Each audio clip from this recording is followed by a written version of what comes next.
L'économie américaine a créé plus d'emplois que prévu, 163 000 très exactement, alors que les analystes tablaient sur la création de seulement 100 000 postes.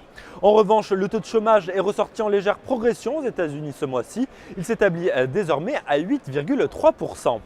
Alors c'est cette bonne nouvelle qui encourage aujourd'hui le moral des investisseurs américains. Les trois indices new-yorkais s'inscrivent dans le vert. À 11h30, le Dow Jones progressait de 1,80%, le S&P 500 de 1,98% et le Nasdaq Composite de 2,16%.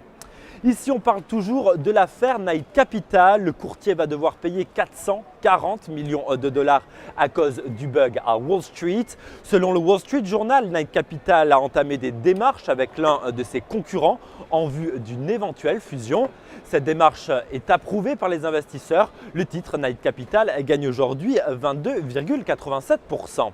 Du côté des entreprises américaines, on retrouve Apple qui creuse l'écart avec ses concurrents sur le marché des tablettes.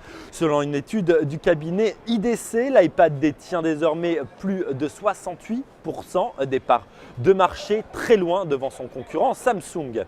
Les investisseurs saluent naturellement cette performance. Le titre Apple gagne aujourd'hui 1,11%.